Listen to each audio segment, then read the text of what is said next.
군집이 뭐야? 여러 개체군이 모인 거죠. 그래서 그 개체군끼리는 종이 다를 거니까 여러 가지 종이 모여 있는 거다 이야기했었어요. 자, 그래서 우리 첫 번째로는 군집의 종류를 먼저 볼 거야. 군집의 종류를요, 커다랗게 육상군집이랑 수생군집으로 나눠줄 거거든? 육상이랑 수생이 있는데, 자, 보시면 육상군집 여기부터 여기까지 써 있고요. 수생 여기부터 여기 써 있어. 아니야, 치는 거 아니야. 둘 중에 누가 중요해 보여? 네, 육상 위주로 나올 거니까 일단 육상군집은 심지어 자세하게 더 나눠놨죠. 육상군집 먼저 외워주셔야 되고, 육상군집이랑 수생군집의 차이는 뭘 것 같아? 육상은 어디 사는 거겠어? 땅에. 수생은 물에 사는 군집인 거예요. 오케이?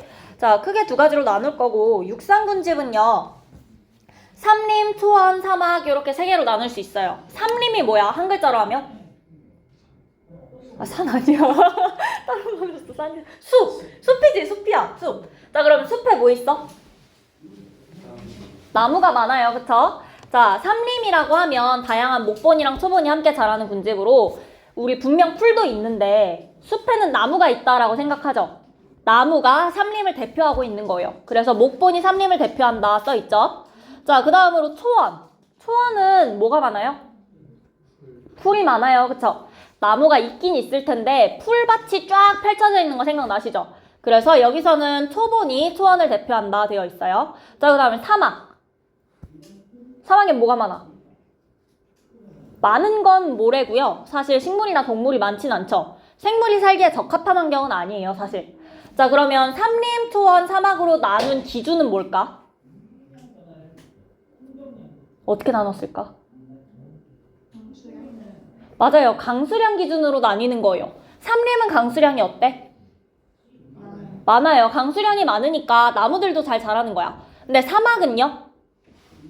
강수량이 매우 적어요. 그래서 생물이 살기 어렵고요. 초원은 그 사이에 꼈어요. 그래가지고 나무까지 자라기는 힘들지만 풀 정도는 자랄 수 있는 거야. 오케이? 자, 그래서 삼림, 초원, 사막 크게 나눌 수 있고, 요거는 강수량에 따라서 나눠준 거야. 그치? 강수량이 많은 쪽이 삼림이고요. 적은 쪽이 사막이다.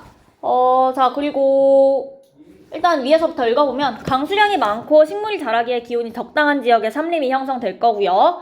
목본 하면 나무인 거고 초본 하면 풀이죠.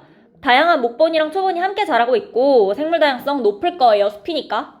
자, 그런데 하기 전에 초원 먼저. 초원도 읽어보시면 삼림보다 연평균 강수량이 적은 건조한 지역에 형성되긴 하는데 사막보단 덜 건조하죠. 그래서 초본 개체군 중심의 군집이 있고요. 간혹 나무가 자라기도 하지만 대표하고 있는 건 초본이다. 이렇게 이해해 주시면 되고, 그 다음에 사막은 강수량이 매우 적어서요. 식물이 자라기 어렵고요. 건조한 환경에 적응한 애들이 산대요. 그래서 낙타 보시면 저렇게 혹 있는 거. 그 다음에 선인장 같은 거 물 저장하고 있죠. 그런 식으로 자랄 거고, 자, 그 다음에 예시 보시면 좀 더 나눠놨는데 육상군집은 기온에 따라서도 나눌 수 있거든. 열대우림, 온대림, 북부침엽수림 세 가지 있어요. 셋 중에 누가 제일 더워? 누가 제일 더워? 열대우림이 제일 덥겠지. 누가 제일 추워?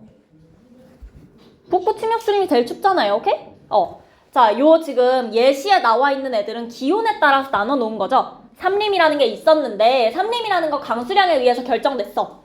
그 다음에 기온에 의해서 열대우림, 온대림, 북부침엽수림으로 나눌 수 있는 거고요. 초원, 열대초원, 온대초원 있어요. 누가 더 더워? 열대초원이 더 더워요. 열대사막, 온대사막, 한대사막 있어요. 누가 제일 더워? 열대사막이 제일 덥죠? 누가 제일 춥겠어요? 한대사막이 제일 춥죠? 이렇게 지금 파란색으로 밑줄 친 애들은 기온에 따라서 나눠 놓은 거야. 자, 그리고 한대사막을 우리가 한대사막의 대표적인 예시 툰드라 같이 기억해 놓을게요. 자, 여기까지 됐을까요? 자, 그 다음으로 밑에 보시면 수생군집 있는데 담수군집이랑 해수군집 있대. 담수군집은 어디에 사는 거겠어? 담수군집 어디 사는 거겠어? 담수가 뭐야? 해수가 뭐야 그럼? 해수는 뭐야? 바다죠. 그럼 담수는 뭐야? 짠맛 안 나는 물들. 바닷물 아닌 물이지? 그래서 강, 하천, 호수에는 담수군집 형성될 거고 바다에 해수군집 형성된다. 자, 여기까지 어려운 거 없죠? 됐죠? 자, 그 다음에 밑에 보시면 군집의 생태 분포에 대한 설명이 있는데 요거 이제 육상군집 나눠줄 거야. 수생군집 말고요. 자, 육상군집 보시면 기온이나 강수량 등 환경 요인의 영향에 따라서 형성된 생물군집의 분포를 우리가 생태 분포다라고 이야기를 할 건데 수평 분포랑 수직 분포 두 가지를 할 수 있어. 수평 분포다 하시면 위도에 따른 기온과 강수량의 차이.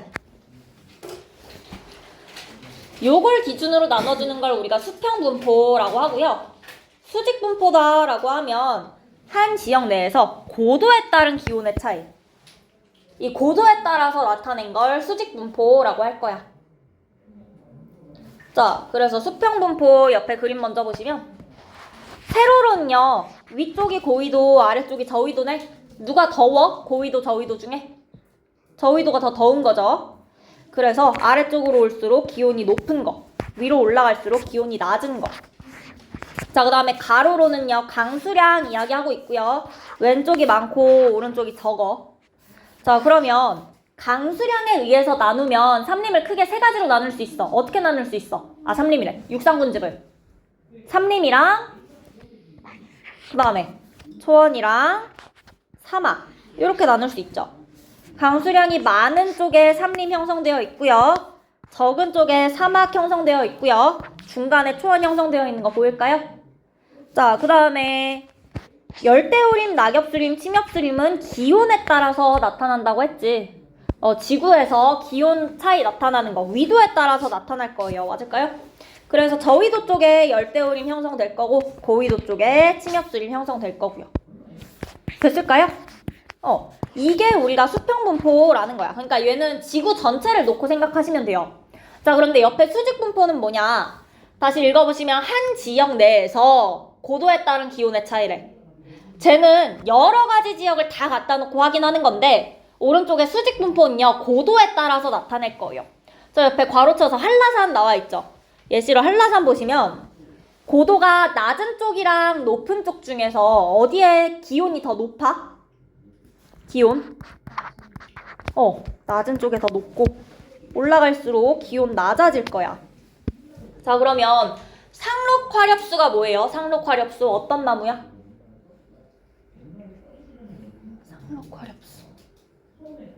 상록화렵수. 항상 파랗고 이파리는 어때? 넓은 거, 그쵸? 맞아요. 알고 있는 거죠, 다들. 자, 상록화렵수림 제일 따뜻하니까 낙엽 안 져요. 항상 푸르르고요. 이파리 넓은 애들 자라는 거 제일 아래쪽에 형성돼. 자, 그 다음에 조금 더 추워지니까 낙엽 질 거예요. 낙엽 화렵수림대 생길 거고요. 더 추워지니까 침엽수림 생길 거예요. 그쵸? 자, 그 다음 꼭대기 쪽 보니까 관목대 되어 있거든? 관목이라고 하면 많이 커봐야 우리 키 정도 크는 작은 나무들 이야기할 거예요. 그래서 관목대. 여기까지는 나무들이 키가 커.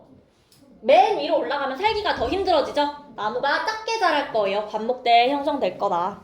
여기까지 됐을까요? 그래서 이걸 우리가 군집의 생태분포라고 한다. 됐죠? 어려운 거 없죠? 넘어갈게요. 자, 그 다음에 우리 종류 받고 이번엔 군집의 구조에 대해서 볼 건데 먹이 사슬이 뭐야? 먹이 사슬? 사슬이 뭐야?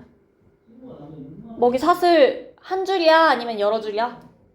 한 줄이죠. 그래서 생산자 1차, 2차, 3차 이렇게 쭉 한 줄로 그 먹고 먹히는 관계를 나타낸 걸 먹이 사슬이라고 했었고 그 먹이 사슬을 쫙 겹쳐서 그물 형태로 나타낸 걸 먹이 그물이라고 할 거예요. 그리고 먹이 그물이 복잡할수록 군집이 안정적으로 유지될 거다. 요거까지 상식적으로 알고 계시죠? 통합과학 때 했던 내용이고요. 그 밑에 거 보러 가시면 삼림의 층상구조 있어. 층상구조가 무슨 뜻이야? 층상구조?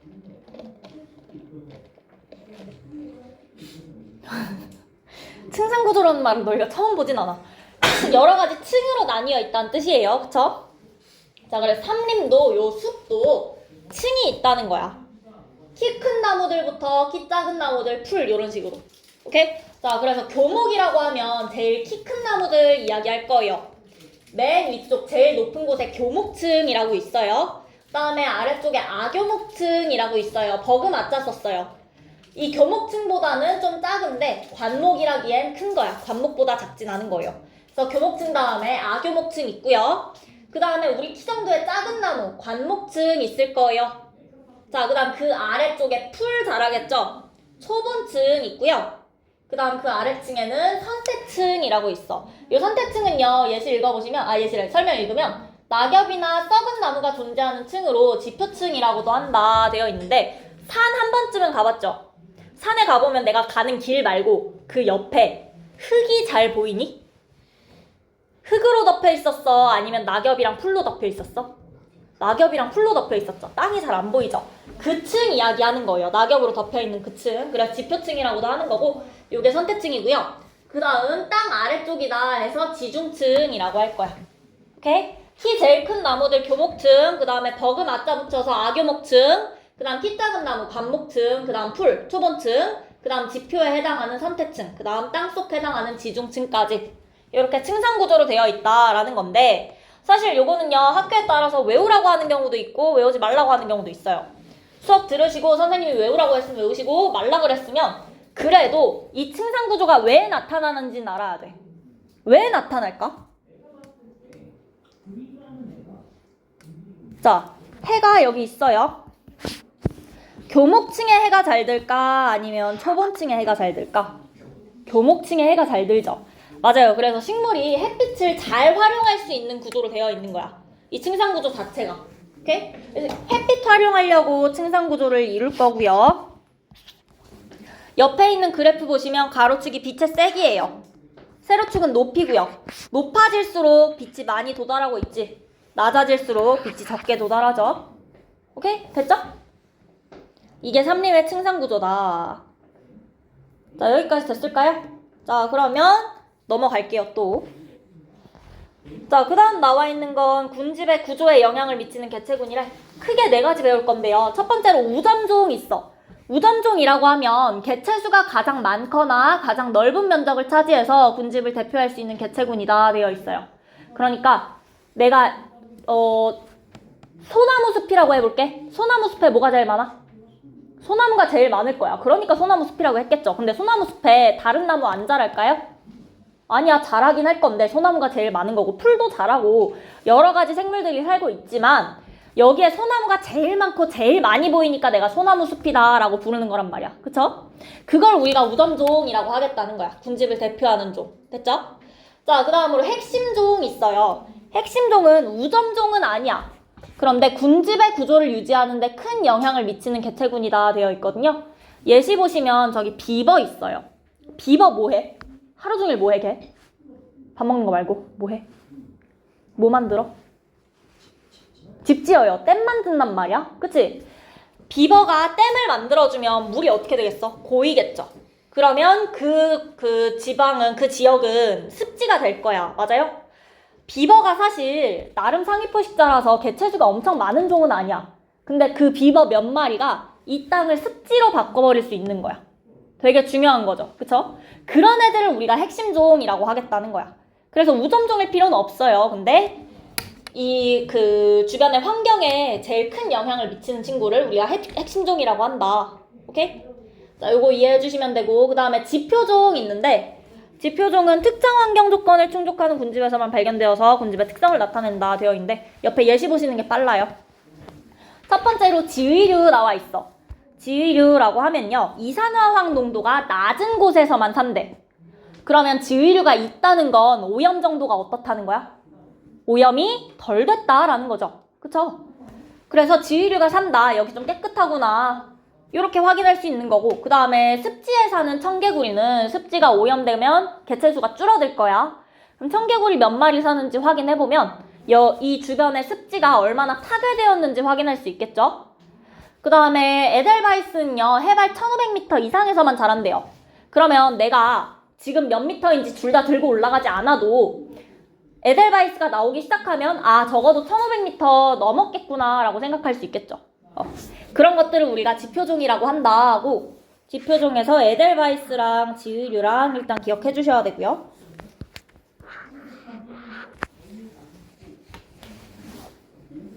자, 그 다음에 휘소종이다 라고 하면 제일 적다는 거예요. 요건 어렵지 않겠죠?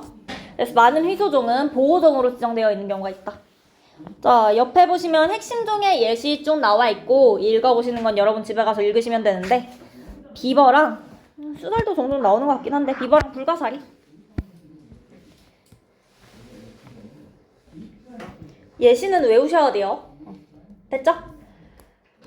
자, 그러면 여기까지 내용 됐을까요? 괜찮아요? 그럼 천이까지 할게요. 자, 다음 페이지에 천이 넘어갈게. 자, 군집의 천이인데 천이가 뭐냐 하면 시간이 지남에 따라서 군집의 종 구성과 특성이 변하는 현상이래. 자, 천이는요 일단 커다랗게 1차 천이랑 2차 천이로 나눌 수 있고요. 1차 천이를 건성천이, 습성천이로 나눌 수 있어. 근데 그 중에서 우리 1차 천이의 건성천이를 제일 중요하게 외우실 거예요. 일단 뭔가 순서 외워야 되게 생겼죠? 저 순서 먼저 외워줄 건데 1차 천이에서 건성천이, 습성천이 있으면 차이가 뭘 것 같아? 건성천이는 환경이 어떤 데서 시작할 것 같아? 건조한 데서. 습성천이는 습한 데서. 오케이? 자, 그 밑에 그림으로 보시면 건성천이 처음에 척박한 땅에서 시작해요. 용암 대지 같은 곳. 완전 건조하고 토양도 없는 곳. 그럼 메마른 곳에서 시작하는 게 건성천이고요. 처음으로 지위류라는 게 들어올 거야. 우리가 이 지위류를 개척자라고 부를 건데 개척자라는 건 이 땅에 처음으로 들어온 생물 이야기해 줄 거예요. 자, 그래서 지위류가 맨 처음 들어오면 저 용암대지는 사실 아직 흙이 없었어. 토양이 없었죠. 조금씩 분해해서 토양을 만들기 시작할 거야. 토양이 조금이라도 생겼으면 이끼들이 거기에 들어와서 살 수 있어요. 오케이? 그래서 지위류 다음에 이끼류가 들어왔어. 이끼류도 같이 땅을 부숴서 토양으로 만들고 있어요. 자, 그래서 어느 정도 만들었는데 나무가 자라려면 토양도 많아야 되고 영양분도 많아야 되는데 아직 그 정도는 아니야. 그래서 처음으로 풀부터 들어올 거예요. 풀은 조금 더 척박한 환경에서 살 수 있으니까. 그쵸? 자, 그래서 그 다음으로 풀이 들어와서 초원을 형성할 거야. 자, 그 다음으로 이제 나무가 들어올 수 있을 정도로 토양이 형성됐어. 근데 나무 중에서 큰 나무들 말고요. 작은 거. 아직 좀 척박한 데서도 살 수 있는 작은 친구. 관목림 먼저 형성이 될 거예요. 관목이 들어와서 관목림이 형성된다. 됐죠? 자, 그 다음으로 양수림 형성된대요. 자, 근데 양수림부터 이제 키 큰 나무들인데 양수림이란 말이 있고 음수림이란 말이 있어. 그럼 양수랑 음수가 무슨 뜻일 것 같아? 양이랑 그럼 양이 무슨 뜻이야 보통? 밝은 거야 어두운 거야? 밝은 거. 음은 어두운 거야. 맞아? 양수랑 음수의 차이는요. 양수는 살아가는데 빛을 많이 필요로 하는 애들. 환한 데서 사는 애들이고 음수는 좀 더 어두운 데서도 잘 자라는 애들인데 자, 일단 처음에는 양수림이 들어올 거예요. 빛 많이 들어오거든요. 그쵸? 지금 아래까지 빛 많이 들어왔지? 양수 잘 자랄 수 있어요. 양수림이 먼저 형성이 돼요. 자, 그런데 양수림이 잔뜩 생기고 양수들이 키가 다 컸어. 그러면 땅까지 햇빛이 잘 들까 안 들까? 양수림이 저 정도로 다 형성되고 나면? 그치? 여기 땅 쪽에는 햇빛이 이제 잘 안 들 거야. 맞아? 그래서 이제 양수묘목은 못 자라요. 걔네는 햇빛이 많아야 자라는데 양수림이 형성되고 나면 양수묘목이 자라기가 어려워져. 대신에 빛이 적어도 자랄 수 있는 음수묘목들이 자라기 시작할 거예요. 양수랑 음수랑 같이 사네요. 이때 혼합림이라고 부를 거야. 혼합되어 있다. 자, 그 다음에 이 음수묘목들이 다 커서 어른나무가 됐다. 그때를 우리가 음수림이라고 부를 거예요. 됐을까요? 응. 자, 그 다음에 여기 극상이라는 말이 있는데 극상이라고 하면 천이의 마지막 단계에서 식물군집이 안정적으로 유지되는 상태래요. 요 오른쪽 위에 극상하면 제일 마지막 단계고요. 이제 안정적이라는 거야. 더 이상 천이가 일어나지 않을 거라는 거예요. 아직 뭔가 불편하니까 계속 바뀌었는데 더 이상은 천이 일어나지 않고 끝난 거야. 됐죠? 자, 그래서 음수림에서 극상 이룰 거고 설명은 다 읽어보시면 같은 말들인데 건성천이에서 개척자인 지의류 있다는 거. 그 다음에 초원을 형성할 때요. 풀이 들어와서 초원을 형성하는 거지. 표현을 많이 헷갈려서 초본이 들어와서 초원이라는 땅을 형성하는 거야.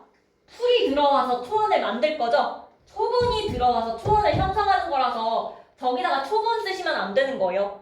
반대로 초원이 들어온다 이렇게 표현하셔도 안 되는 거고요. 오케이?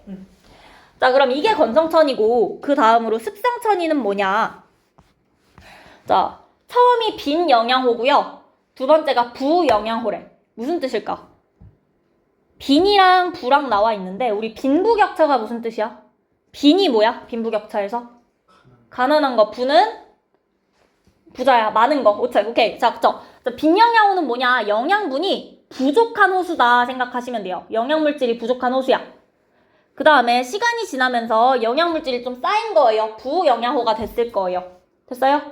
자, 그 다음에 이것저것 좀 쌓이면서 토양이 조금 만들어지고 있어. 그럼 습한 땅에서 이끼는 살 수 있죠.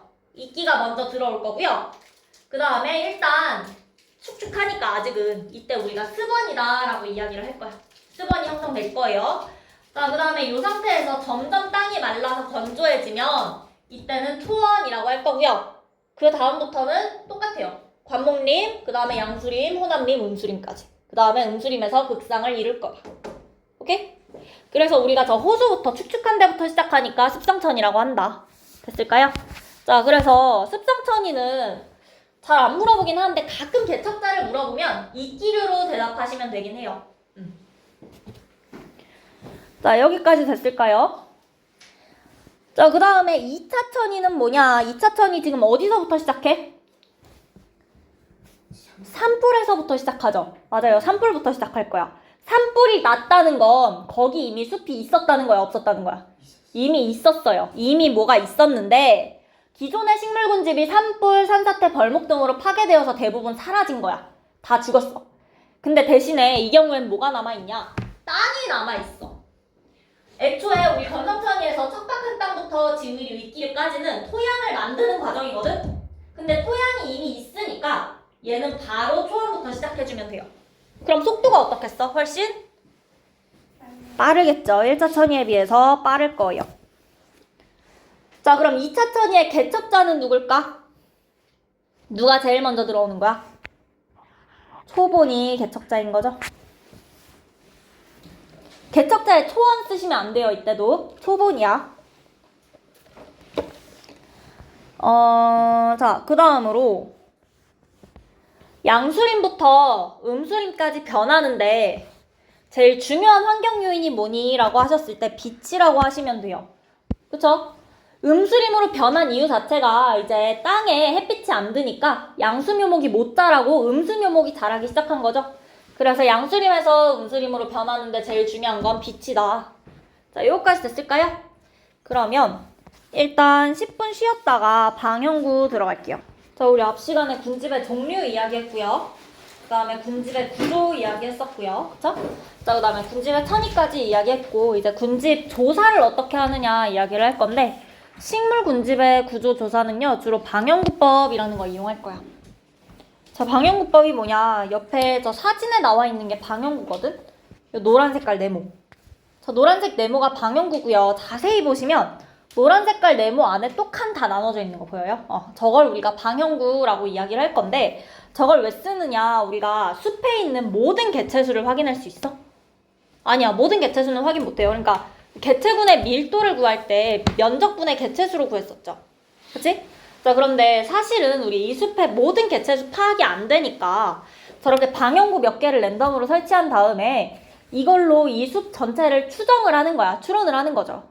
그래서 우리가 방형구법을 사용을 할 건데 밀도, 빈도, 피도 세 가지를 구할 거예요. 밀도랑 빈도랑 피도 있는데 밀도는 개체군 밀도랑 똑같아요. 면적분의 개체수예요. 자, 그 다음에 빈도는요. 전체 방형구 개수분의 특정 중에 출현한 방형구수. 방형구수분의 방형구수야. 그 다음에 피도는 뭐냐? 피라는 게 가죽인 거거든. 덮는 거예요. 덮고 있는 면적 이야기할 거야. 전체 방형구 면적분의 특정 종이 차지한 면적을 우리가 피도라고 이야기를 할 거고요. 자, 그 다음에 우리 이거 가지고 상대 밀도, 상대 빈도, 상대 피도 구할 거예요. 퍼센트로. 그래서 상대 밀도가 뭐냐? 조사한 모든 종의 밀도 합 중에 본인의 밀도가 몇 퍼센트 정도 되는지 구하겠다는 거예요. 그쵸? 그럼 전체 합치고 그 다음에 본인 거 분자에다가 올려주면 되겠죠? 그렇게 해서 셋 다 퍼센트 구해주시면 상대 밀도, 상대 빈도, 상대 피도까지 나올 거야. 그러면 왜 밀도, 빈도, 피도에서 안 끝나고 상대 밀도, 상대 빈도, 상대 피도까지 넘어가냐? 요거 세 개를 더해서 우리가 중요치라고 부를 건데요. 중요치가 가장 큰 종을 우리가 뭐라고 한다? 우리가 우점종이라고 얘기를 할 거야. 중요치가 가장 큰 걸 우점종이라고 이야기를 해줄 거라서 밀도, 빈도, 피도 구하는 데서 안 끝나고요. 상대 밀도, 상대 빈도, 상대 피도까지 구해줄 거라는 거야. 자, 그럼 밑에 방형구법 예시 보실 건데 방형구가 몇 개 있어 지금? 방형구는 4개인 거예요. 요 커다란 네모 하나가 방형구거든? 방형구 4개 있고요. 방형구 하나의 면적이 얼마예요? 하나의 면적이 얼마야? 1제곱미터죠? 1제곱미터가 몇 개 있는 거야? 4개 있는 거죠? 그럼 전체 방형구의 면적은 얼마예요? 4제곱미터죠? 자, 그럼 밀도를 어떻게 구한다고 했어? 밀도는 뭐분의 뭐다? 면적분의 개체수다. 그러면 질경이의 밀도 구해볼게요. 질경이 이렇게 표시된 게 질경이래. 개체수가 몇 개야? 4개네요. 그러면 분모에다가 면적에 해당하는 4 써주시고 그 다음에 개체수 4개 쓰셔서 밀도는 1이다 해주시면 돼요. 됐죠? 자, 그 다음에 토끼풀의 밀도는 어떻게 될까?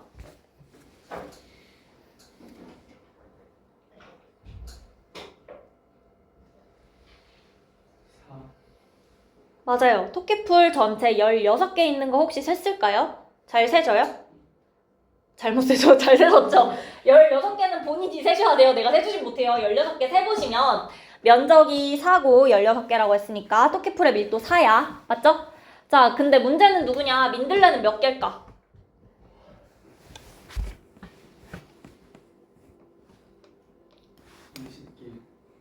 20개 잘 나와요? 다른 분들도? 직접 세봐. 너네 이거 틀려가지고 진짜 이거 잘못 세서 틀리는 사람 진짜 생기거든요. 19개면은 내가 잘못 셌겠거니 하는데 18개는 0.5로 나오니까 그냥 풀어. 진짜 틀려오니까 개수 잘 세셔야 돼요.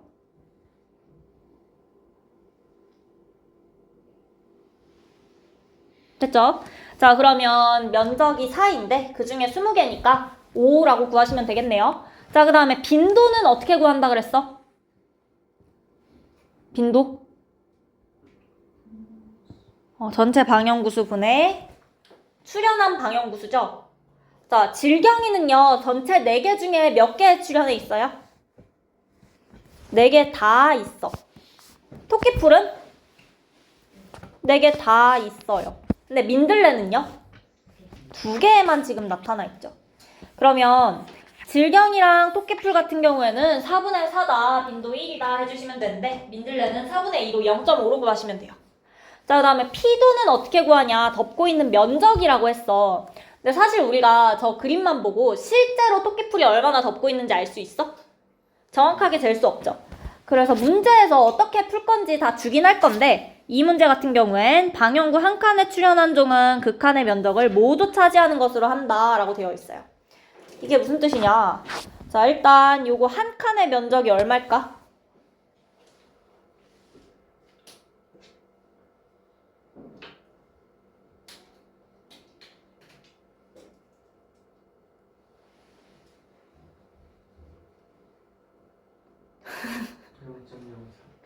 왜 0.04야? 전체가 1이니까 25분의 1 해주시면 되죠. 0.04죠. 그쵸? 자, 한 칸이 0.04인데 지금 토끼풀이 요 칸에 하나만 들어있는데 이 토끼풀 한 개체가 0.04라는 면적을 덮고 있다라고 하겠다는 거야.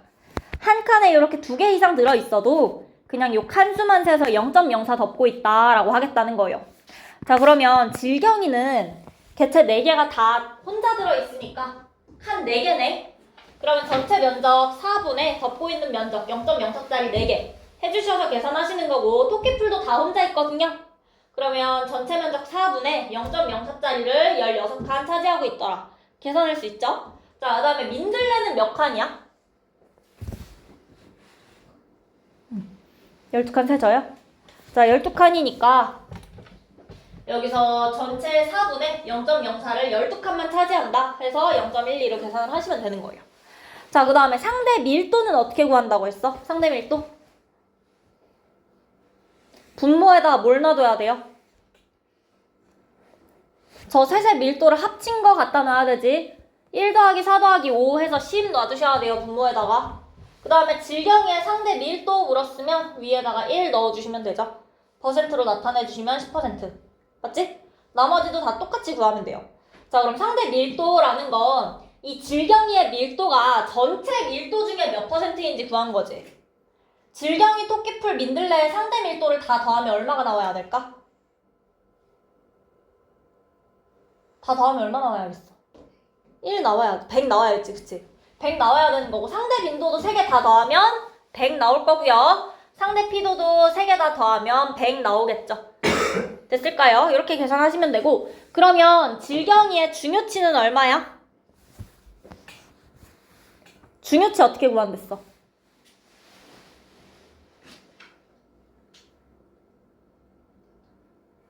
다 더하면 얼만데? 62.5예요. 토끼풀은요? 130이고요. 그 다음에 민들레는요? 107.5 되어 있는 거죠. 그러면 누가 우점종이야? 토끼풀이 우점종이다 라고 할 수 있는 거예요. 개체수는 민들레가 제일 많았지. 개체수가 제일 많다고 해서 우점종은 아닐 거예요. 이거 다 계산해서 구해주셔야 돼요. 자, 그래서 맨 밑에 보시면 이 군집의 우점종은 중요치가 가장 큰 토끼풀이다. 혹은 중요치가 130으로 가장 큰 토끼풀이다. 서술형에 이렇게 써주시면 되고. 오케이? 자, 그러면 우리 뒤로 좀 넘어가서 상호작용하기 전에 대표자료 분석 1번 갈게요. 104쪽. 가는 무슨 천이야? 일단 1차야, 2차야, 가는? 1차 천이고요. 건성천이야, 습성천이야? 건성천이죠? 자, 그 다음에 나는요? 2차 천이죠. 자, 그 다음에 여기 용암대지 있었고 지위도 들어왔고요. 그 다음에 초본이 들어와서 초원 됐고요. 그 다음 A는 뭐야? 관목림이고 B는 양수림이죠. C는 음수림이다. 자, 그 다음 2차 천이 볼게요. 산불 다음에 황무지 됐어요. 자, 그 다음에 처음 들어와서 처음으로 뭐가 들어와? 개척자가? 초본이 들어올 거야. 초본 들어오면 D는 뭐야? 뭐가 형성되죠? 초원이 형성된다. 자, 그 다음 관목림 형성되고요. 그 다음으로 2에 해당하는 건 뭐죠? 양수림이죠. 그 다음 호남림이고 그 다음 F에 해당하는 건 음수림이겠죠. 그리고 우리가 이 음수림 상태를 극상이라고 부른다까지. 그럼 이게 1번 답일 거고 그 다음에 2번 볼게요. 가에서 개척자는 누구야? 지의류이고 나에서의 개척자는요?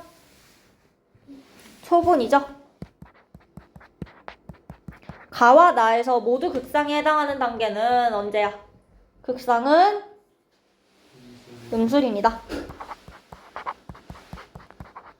천이의 진행 속도는 나에서가 가에서보다 빠르다, 느리다? 빠르다. 자, 그 다음 3번 볼게요. 가는 1차 천이 나는 2차 천이라고 했고요. 자, 그 다음에 가에서 습성천이 일어났다. 건성천이죠. 자, 그 다음에 가의 과정 1번에서 천이에 가장 큰 영향을 미친 환경요인 뭐라고 했어? 1번에서. 책에 있겠지, 책에. 1번에서. 과정 1에서. 아니, 너네 요거 봐야지, 요거. 1 여기 있잖아. 가장 큰 영향을 미친 게 뭐라고? 아니, 양수림에서 음수림 될 때까지. 그거 우리 빛이라고 했었죠? 맞는 말이네요. 자, 그 다음 가에서 잎의 평균 두께는 B의 우점종에서가 C의 우점종에서보다 두껍다 되어 있는데 B가 뭐야? B가 양수. 그 다음에 C는요? 음수림이네. 누가 더 두꺼울까? 응? B가 더 두껍죠? 그쵸? 자, 그 다음 나에서 천이가 진행될수록 숲의 하층에 도달하는 빛의 양은 숲의 하층에 도달하는 빛의 양은 어떻게 돼?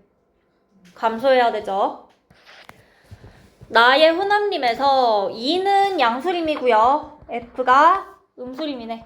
양수를 구성하는 우점중의 묘목은 음수림을 구성하는 우점중의 묘목보다 잘 자란다. 호남림에서. 이거 맞아, 틀려? 호남림에선 어떤 묘목이 잘 자라요?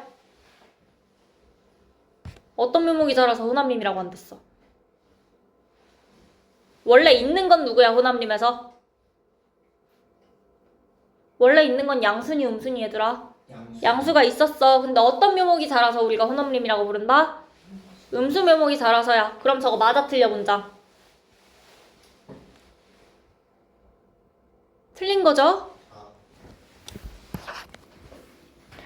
자, 그 다음 옆에 대표자료 분석 2번 볼게요. 자, 특정 종의 모어는 그 종이 출현한 방형구수를 전체 방형구수로 나눈 값이다. 괄호에 들어갈 말이 뭘까? 빈도죠? 자, 그 다음에 특정 종의 피도는 그 종이 차지한 모어를 전체 방형구의 면적으로 나눈 값이죠? 면적. 중요치는 뭐랑 뭐를 더한 거다? 상대 밀도, 상대 빈도, 상대 피도까지 다 더한 값이다. 그리고 이 중요치가 가장 큰 종을 우리가 뭐라고 한다? 그 군집의 우점종이라고 한다. 자, 그러면 시간 드릴 테니까 밑에 2번이랑 3번까지 푸실게요. 계산 다 하시면 돼요.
어차피 앞에 답 써줄 거예요. 일단 푸세요. 쓴 다음에 확인하세요.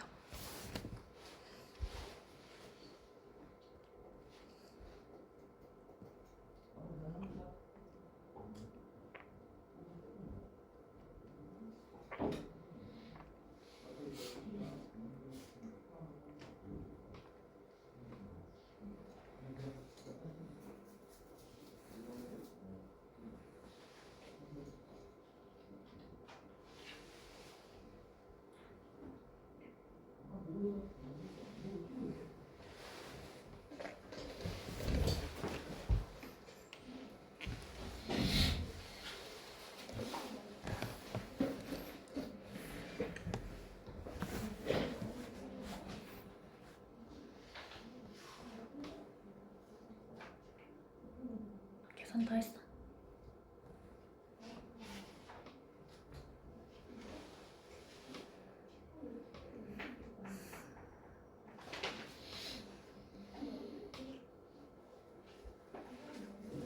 다 했어.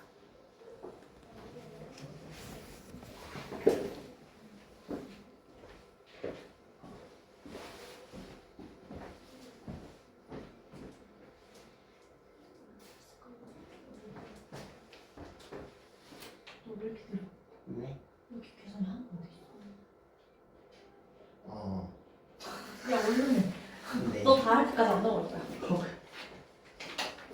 그럼 소비야, 너는 앞에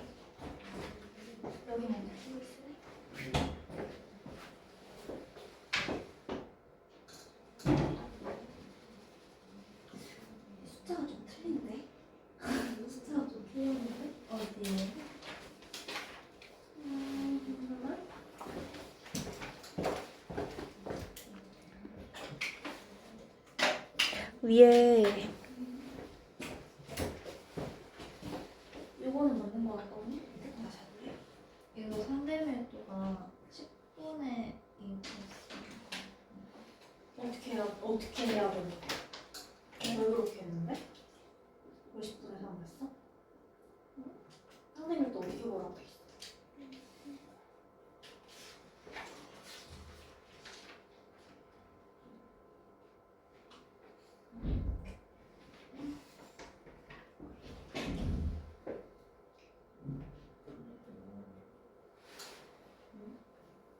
어떻게 보라고 돼 있어?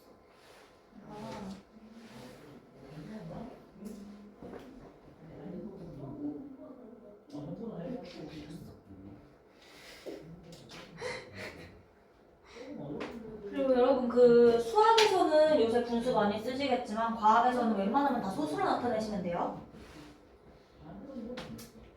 그뭐 저희 이거 반영법 수행이에요. 아마 그럴 거예요. 대부분 학교가. 그래요? 예. 벌써 여기까지 시도 나왔어.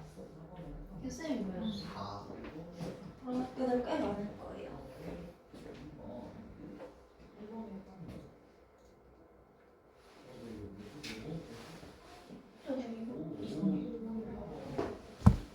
이거 이상해. 피도 롱점이야. 밑에 거 맞아. 사칙연산 못하는 건 내가 어떻게 도와줄 수가 없어 얘들아.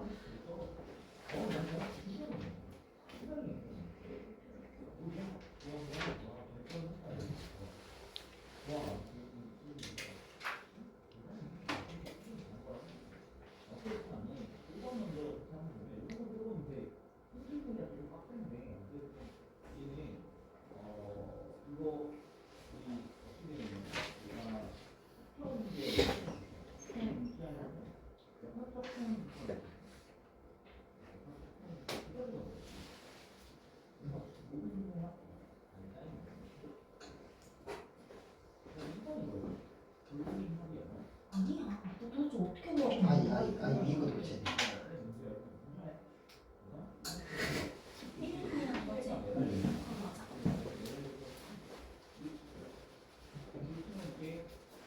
다 했어? 이거 핵심 체크도 바꿀 거예요. 문제 풀 때 볼펜 말고 연필 쓰세요.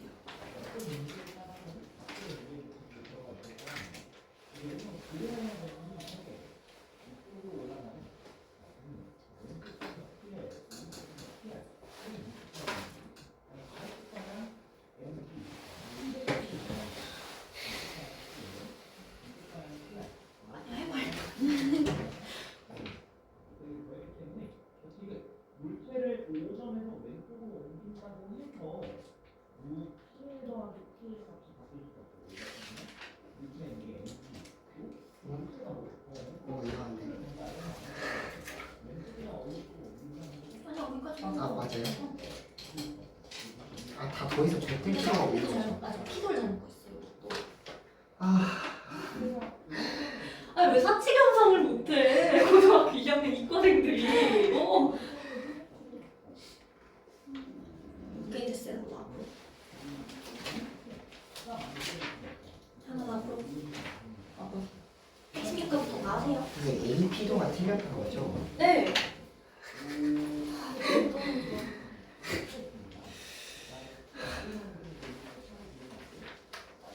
이제 수동 와요.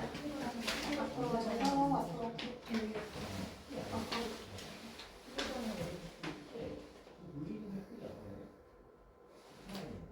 얘랑 얘랑 대학이지.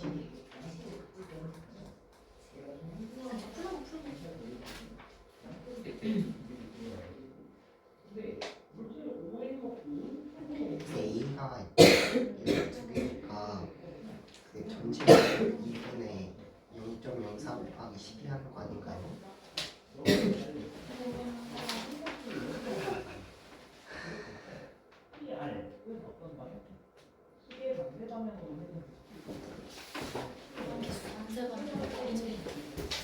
그만 봤는데.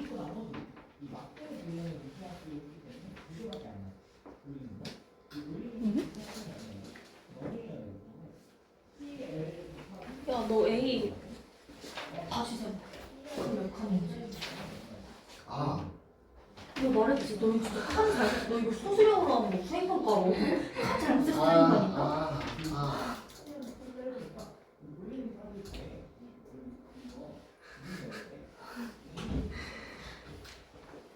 그러니까 안 나오지.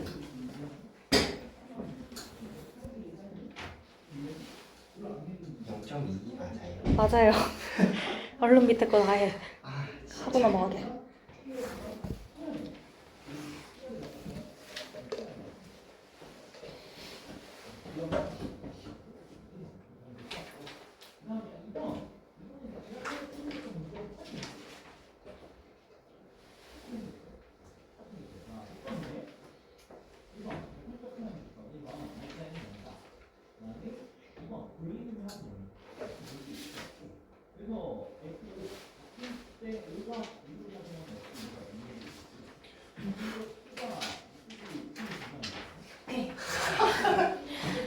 그러면 지금 푸시던 문제까지 보시고 뒤쪽에 111쪽에 15번 풀 거예요. 111쪽에 15번.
기억으로 보여야지. 기억은 보여야지.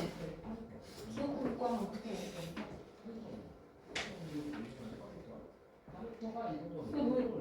왜 도대체 내가 말할 때 못 들은 거야? 왜 이렇게? 왜 제일 얼타지 여반이? 기억은 보여야지.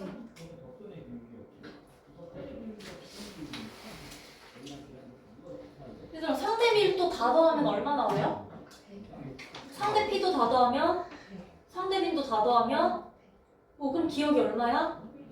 23이네. 그것까진 나왔어야지. 밀도, 상대 밀도를 못 구하고 있더라도 지금 상대 밀도 구한 사람 없죠? 일단 조금 더 시간 줄게.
지금 여기 상대 밀도 막힌 사람들.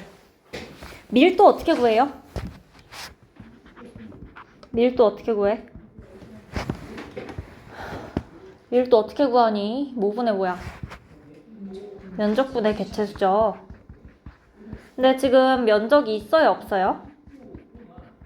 면적이 없죠. 근데 상대 밀도를 구해야 된다. 상대 밀도는 어떻게 구한대?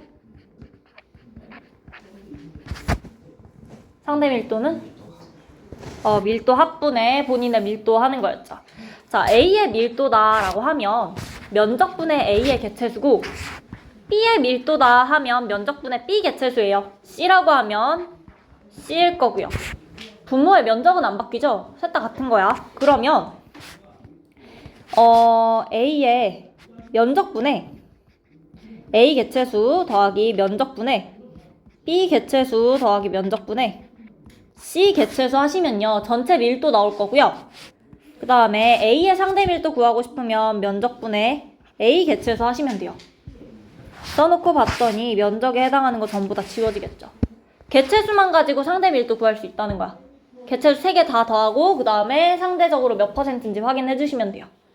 그러면 ABC의 상대 밀도 구할 수 있겠죠? 지금 구하시면 돼요.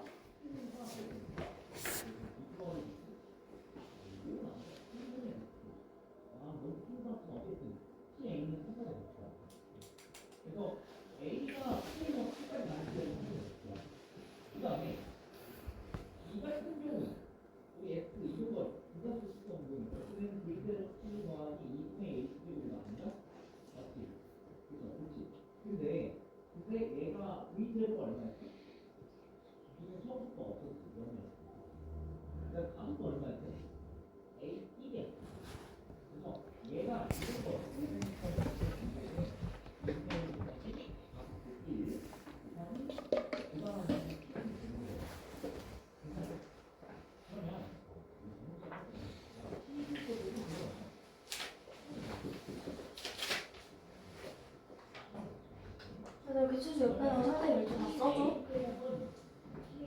상대 밀도 옆에다 다 써주시고.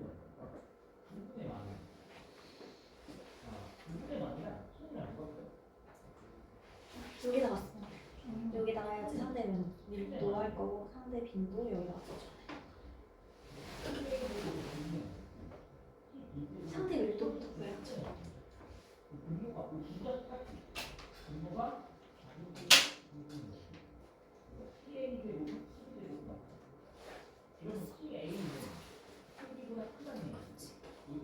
다 구해야 될 거야 어차피. 우선 좀 구해야지.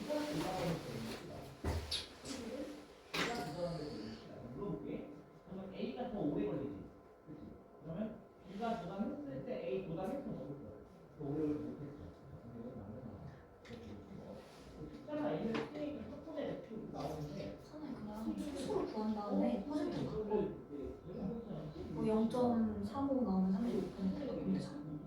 수수로 하는 게 빠를 거야. 됐어? 네.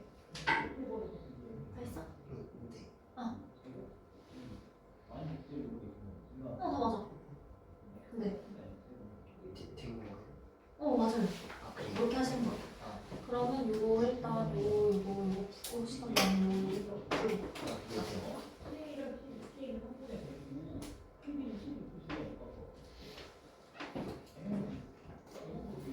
이건 상대 빈도 구해야지.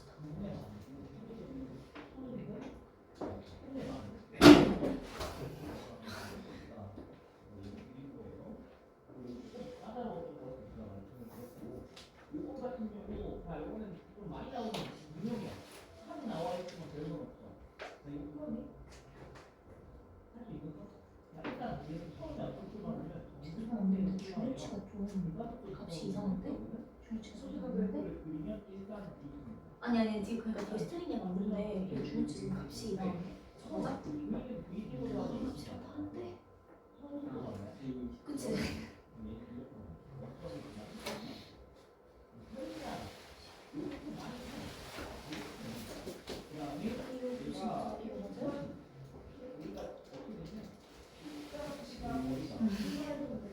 얘는 똑바로 옆에 얘랑이랑 옆에 여기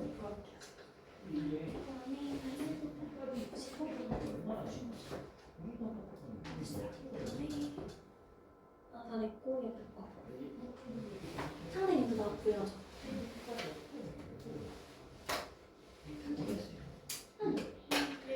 해서 보세요.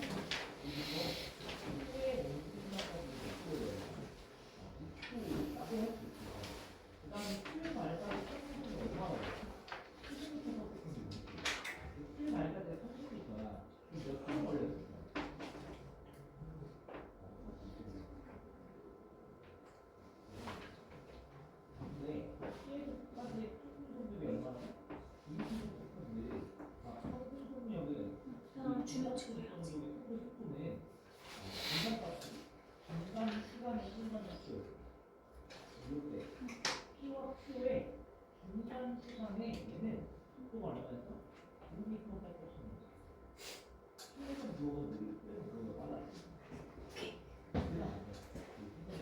일단 방영구가 아직 사칙연산으로 풀릴 때가 좋은 거긴 해요. 나중에 가면은 방정식을 세우셔야 될 거예요, 아마. 그러면 재밌어질 거야. 자, 그럼 어쨌든 방영구 일단 요거 두 문제 보고 상대 밀도 개체수만 가지고 구하는 거 잊지 마시고요. 다시 앞으로 돌아갈게요. 군집 내 상호작용 할 거야, 우리. 할 거야. 자, 그 다음으로 군집 내 상호작용 되어 있는데 군집 내면 누구 사이에 일어나는 상호작용이겠어? 누구 사이? 개체군 사이죠. 개체군 사이라는 말이랑 진짜 설마 개체군 간이라는 말이랑 같은 말이지? 다 같은 말이에요. 자, 그러면 우리 저번 주에 했던 거 개체군 내라고 하면 누구 사이라고 하면 돼? 개체군 내 누구 사이? 개체 사이라고 하시면 되고 개체 간이라고 하면 되는 거죠. 다 같은 말이니까 기억해 주시고, 자, 군집 내 상호작용으로 첫 번째 종간 경쟁 나와 있고요. 두 번째로 분서 나와 있고, 그다음에 세 번째 공생, 네 번째 기생, 다섯 번째 포식과 피식까지 나와 있어. 자, 그중에 공생, 기생, 포식과 피식은 대충은 알고 있어요. 그쵸? 자, 그러면 첫 번째 종간 경쟁부터 보시면 경쟁한다는 건데 누가 경쟁하냐? 생태적 지위가 비슷한 두 종 이상의 개체군이 같은 장소에 함께 살면서 한정된 자원이나 식공간 차지하기 위해서 종간 경쟁이 일어난대. 그러니까 생태적 지위가 비슷할 때 일어난다라는 건데, 저 생태적 지위가 뭐냐? 옆에 보면 개체군이 먹이 사슬에서 차지하고 있는 위치랑 개체군이 차지하는 서식 공간을 종합한 거래. 쉽게 말하면 먹는 거랑 사는 데 겹치는 거 이야기할 거예요. 생태적 지위가 겹친다라고 하면 먹는 게 어느 정도 겹치는 거고 사는 데가 겹치는 거야. 그러니까 싸우는 거예요. 오케이? 이게 생태적 지위가 비슷하다라고 그냥 좀 유식해 보이게 쓴 거고, 자, 그럼 종간 경쟁이 일어날 때 중요한 게 뭐냐? 경쟁 베타 원리라는 게 적용이 될 거예요. 종간 경쟁에서 싸우고 진 놈이 약해진다 수준이 아니라 생태적 지위가 많이 겹칠수록 일단 심해질 거고, 이긴 개체군은 살아남는 거 맞아요. 근데 진 개체군은 아예 도태되어서 사라질 거야. 이걸 우리가 경쟁 베타 원리다라고 이야기를 할 거예요. 그러니까 201호에 두 가족이 살 수 있어요? 진 놈은 나가야지. 그렇게 생각하시면 돼요. 둘 중 하나만 살아남는다라는 거고, 앞에 생태적 지위가 많이 겹칠수록 종간 경쟁이 심해진다라는 건 먹는 게 완벽하게 겹치면 겹칠수록 심해지겠죠? 201호랑 201호 두 개 있을 때 싸우는 거죠. 그래서 겹칠수록 심해지는 거다. 여기까지 됐을까요? 자, 그러면 밑에 있는 그래프 보시면 집신벌레의 종간 경쟁 나와 있어. 왼쪽 그래프 같이 겹쳐놔서 헷갈리는 경우 많은데 단독 배양한 경우야. 따로따로 키워서 그래프 따로따로 얻어서 그냥 다 그리기 귀찮으니까 한 번에 합친 거예요. 따로따로 키운 거야. 자, 그럼 따로 키워봤더니 집신벌레 잘 살아요. 애기 집신벌레도 잘 살죠? 그 다음에 저때 어떤 곡선 나오고 있어? 어떤 성장 곡선? 개체군에서, 그렇지, S자형 성장 곡선 나오는 거 보일까요? 실제로 배양한 거니까 S자형으로 나오고 있다까지. 자, 그 다음에 오른쪽이요. 실제로 같이 배양한 거야. 혼합 배양한 경우. 그랬더니 애기 집신벌레는 살아남았는데 집신벌레 어떻게 됐어? 없어졌죠. 누가 이긴 거야? 애기 집신벌레가 이긴 거예요. 그 다음에 집신벌레는 도태되어서 사라지고 있죠. 경쟁 베타 원리에 의해서 완전히 사라질 거예요. 어렵지 않죠? 요게 종간 경쟁이고 가끔 가다 물어보시는데 여기는 없었던 것 같긴 한데 자, 요쯤 지점에 T1 해놓고 이때 경쟁 베타가 일어났다라고 물어보는 경우가 있거든. 경쟁 베타 원리가 적용되어서 집신벌레가 지금 사라지는 중인 건 맞아요. 근데 경쟁 베타가 일어났다라고 하면 집신벌레가 완전히 도태된 상황, 그 완료된 상황을 이야기할 거야. 조금 문장의 뉘앙스가 달라요. 그래서 경쟁 베타가 일어났다라고 하면 T1은 틀린 거야. 근데 T1에서 경쟁 베타 원리가 적용되어서 집신벌레 도태되는 중이다. 그건 맞는 말인 거예요. 오케이? 그 두 가지 구분해 주시면 되고 그다음에 왼쪽 그래프 보시면 생태적 지위가 겹친다는 게 이 뜻이라는 거야. 세로축에 먹이 종류 놔뒀더니 겹치는 부분이 있는 거예요. A랑 B랑. 가로축에 서식지 놓고 봤는데 겹치는 부분이 있는 거야. 이렇게 둘 다 겹칠 때 경쟁이 일어나는 거예요. 아무리 먹는 게 똑같아도 201호, 202호 살면 경쟁이 일어날 필요 없겠죠. 그래서 두 개 겹치는 게 있을 때 경쟁이 일어나더라. 그리고 많이 겹칠수록 심해지더라. 요거는 됐어요? 자, 요게 종간 경쟁에 대한 이야기고 그 다음으로 분서 있어. 분서는 서식지를 나눈다는 거야. 나누어 살겠다는 거예요. 자, 생태적 지위가 비슷한 개체군끼리 함께 살면서 먹이 종류 바꿀 수도 있고요. 서식 공간이나 활동 시간 등을 달리해서 뭘 하냐? 경쟁을 피할 거야. 자, 위쪽에선 겹치게 생겼으니까 싸웠어요. 그래서 하나가 사라졌죠. 분서는요, 그런 현상을 막기 위해서 아예 애초에 나눠 사는 거야. 이쪽 방에는 우리 집이 살고 저쪽 방에는 니네 집이 살고. 오케이? 그게 분서인 거야. 자, 그래서 솔새 분서랑 피라미와 은어의 분서가 많이 나올 건데 솔새 보시면요, 지금 같은 솔새긴 한데 종이 다 달라. 한 나무에 여러 종의 솔새가 살 거예요. 그래서 한 나무에 사니까 다 같은 데 살면은 뭔가 겹칠 거잖아. 싸우지 않으려고 요 초록 부분, 파란 부분, 빨간 부분 다 나눠서 살고 있는 거야. 자기 사는 구역을 다르게 해서 산다. 요게 분서고요. 자, 그 다음에 피라미와 은어 있는데 피라미가 은어가 없을 땐 지금 저 그림 말고 은어 없을 때는 피라미도 요 가운데에 살아. 가운데에 살고 목조류를 먹거든? 그런데 은어가 들어오면요. 은어가 지금 그림처럼 가운데에 살면서 녹조류를 먹고요. 피라미는 주변으로 가서 수소곤충을 먹고 살 거예요.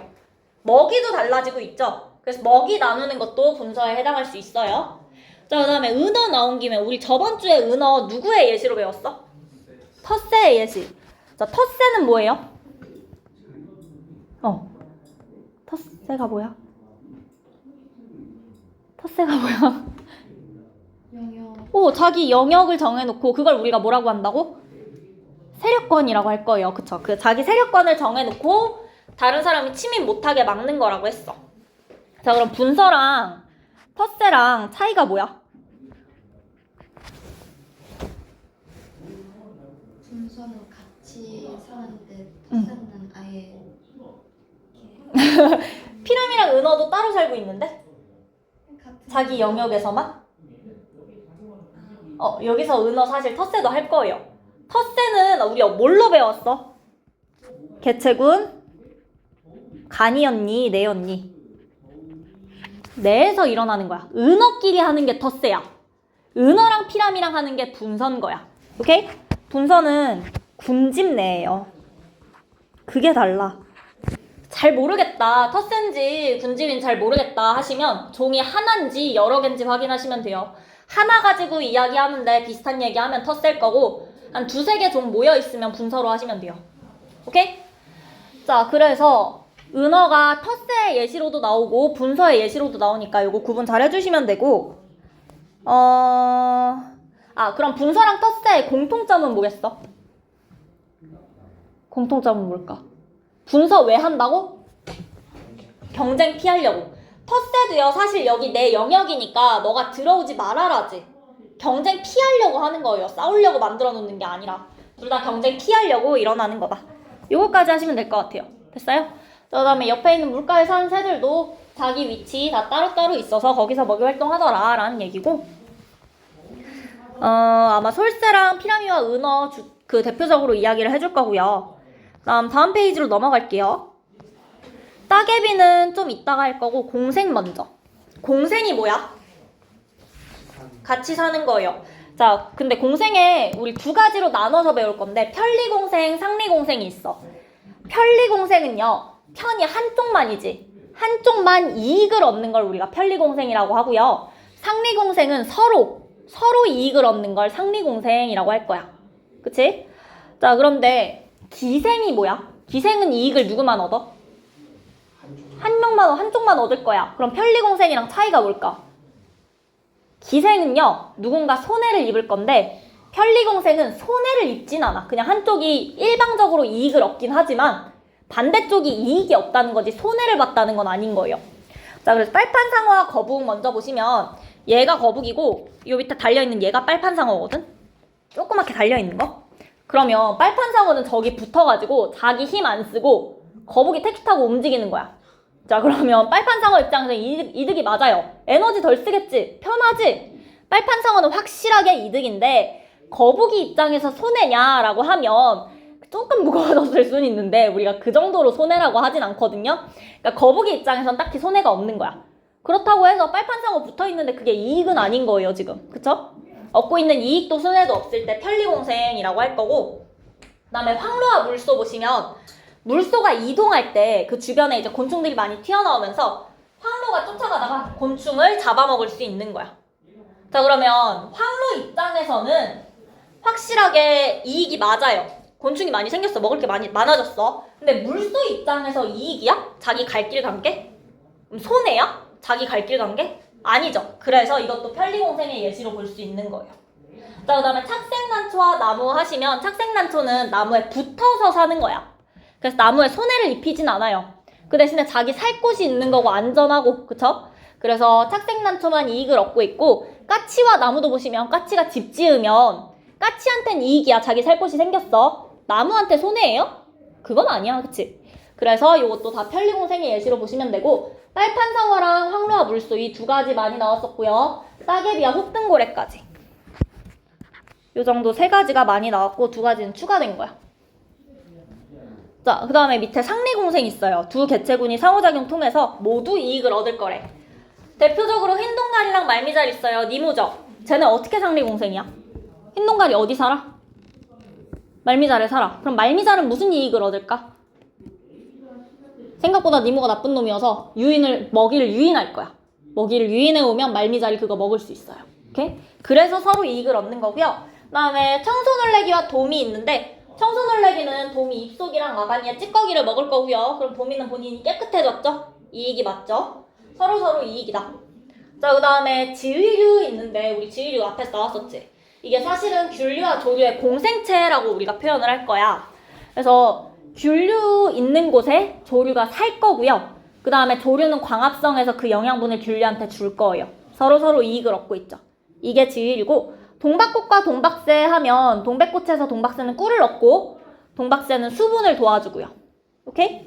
자, 이게 상리공생이다. 그 다음에 여기 콩과식물이랑 뿌리옥 박테리아도 상리공생의 예시로 나올 거예요. 됐죠? 자, 그 다음에 기생 가볼게요. 자, 기생은 한쪽은 이익이고 한쪽은 손해인데 우리가 손해 있는 생물을 뭐라고 하냐? 숙주라고 할 거야. 이익 얻는 생물을 기생생물이라고 할 거예요. 사람과 기생충 중에 누가 숙주야? 사람, 개와 진드기 중에 누가 숙주야? 개. 그 다음에 애벌레와 기생벌은요. 기생벌이 애벌레 안쪽에다가 알을 낳을 거야. 누가 숙주야? 누가 손해야? 애벌레가 손해죠? 그쵸? 자, 그 다음에 새삼과 다른 식물, 겨우살이와 다른 식물 되어 있는데 새삼이랑 겨우살이는요. 다른 식물 그 나무 안쪽에다 뿌리를 내릴 거야. 그리고 그 영양분을 빨아먹을 거거든요. 그러면 다른 식물들이 숙주고 얘네가 기생생물이 되겠지. 방금 앞에서 봤던 착생난초는요. 그냥 붙어 자라요. 뿌리를 내리고 영양분을 뺏지는 않거든. 얘네는 아예 뿌리를 내리고 영양분을 뺏어 먹을 거야. 그래서 기생에 해당한다. 여기까지 됐을까요? 자, 그 다음 마지막으로 포식과 피식 있어요. 먹고 먹히는 관계인데 포식이 뭐야? 먹히는 거야, 먹는 거야? 먹는 거죠. 피식은요? 먹히는 거죠. 그 다음 밑에 있는 내용은 여러분 다 알고 계시죠? 자, 그럼 밑에 탐구자료창으로 갈게요. 자, 우리가 손해 얻는 거 마이너스, 이익 얻는 거 플러스 이익도 손해도 아닌 거 제로로 표현을 할 거야. 자, 그럼 종간 경쟁은 누군가 이기긴 했을 건데 어쨌든 싸웠으면 둘 다 손해를 보긴 했겠지. 맞아요? 종간 경쟁은 둘 다 마이너스로 해주셔야 돼요. 자, 그 다음 가는 뭘까? 상호작용 중에 방금 봤던 것 중에서 편리공생이 가에 해당할 거고요. 나는요? 상리공생에 해당하겠죠? 자, 그 다음에 기생에서 손에 입는 거 뭐라고 한다? 손에 입는 거 숙주라고 한다. 그 다음에 이익 얻는 걸 기생생물이다 라고 할 거고요. 자, 포식과 피식에서 이익 얻는 게 누굴까? 포식자일까 피식자일까? 당연히 포식자겠죠. 이익이 포식자. 손해가 누구다? 피식자다. 여기까지 정리되실까요? 오케이. 자, 그럼 여기까지 하고 다시 앞으로 돌아가서 따개비 볼 거야. 심화에서 나와 있는 따개비인데 가랑 나는요.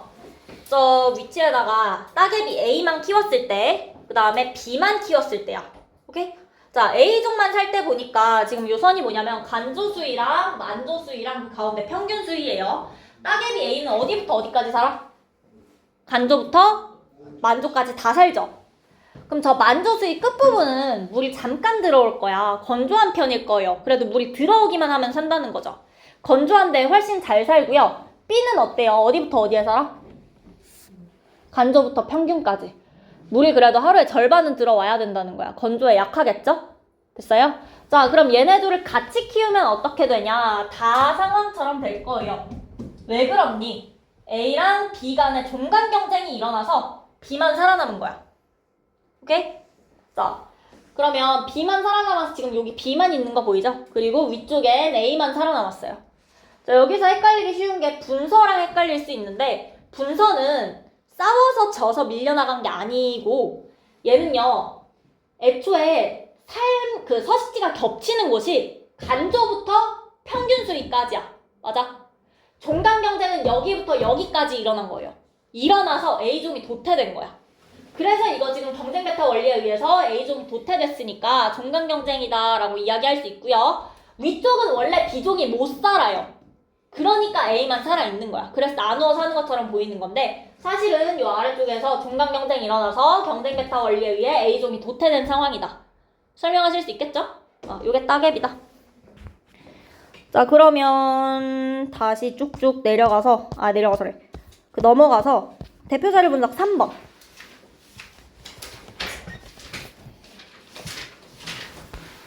자, 가 보시면요. A의 개체수가 어떻게 돼요?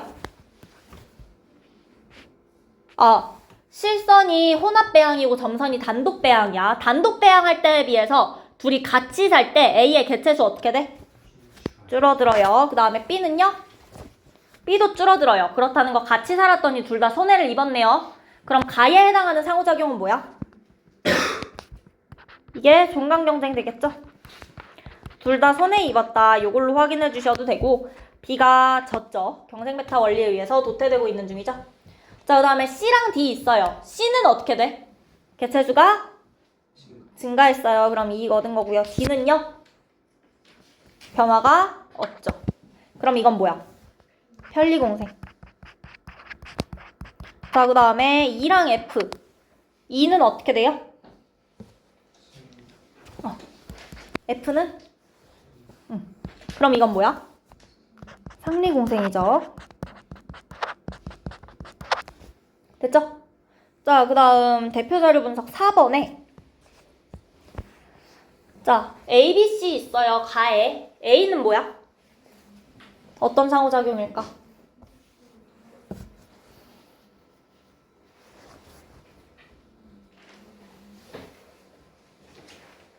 A는 한쪽은 이익을 얻고 한쪽은 손해를 얻네요. 근데 기생이 여기 써있어. 포식과 피식이야. 사실 여기 뭔지 나와 있긴 했어요. 포식과 피식이에요. 자, 그 다음 B는요? 상리공생이죠. C는요? 종간경쟁이겠네. 자, 그 다음에 나 볼게요. 나는 뭐야? 어떤 그래프야? A랑 B는 어떤 상호작용이에요? 포식과 피식하고 있어. 주기적으로 변동하죠. 자, 그러면 A종이랑 B종 중에서 누가 포식자일까? B가 포식자죠. 우리 먼저 변하는 거 피식자라고 하기로 했었지? 기억나요? 오케이. 자, 그러면 일단 여기까지 하고 여러분 숙제는요. 쭉 넘어가서 121쪽까지 하실 거예요. 어디부터? 10쪽부터. 앞에 너네 덜 풀려 있는 데 있거든? 맨 처음부터. 맨 처음, 더 앞에. 그 중단한 마무리랑 그런 거 안 풀려 있어. 맞아. 맞아요. 그것까지 다 풀어오실 거예요. 그 숙제 다시 알려줄게요. 그것까지 다 풀어서 121쪽까지 하시면 되고, 다음 주에 그 3차 모의고사죠. 1단원 전체랑 2단원 신경계까지예요. 신경자극 신경계까지. 오케이? 그렇게 하시면 되고, 30문제 정도 나올 거고요. 그리고 내가 할 말이 더 이상 없겠죠? 괜찮겠지?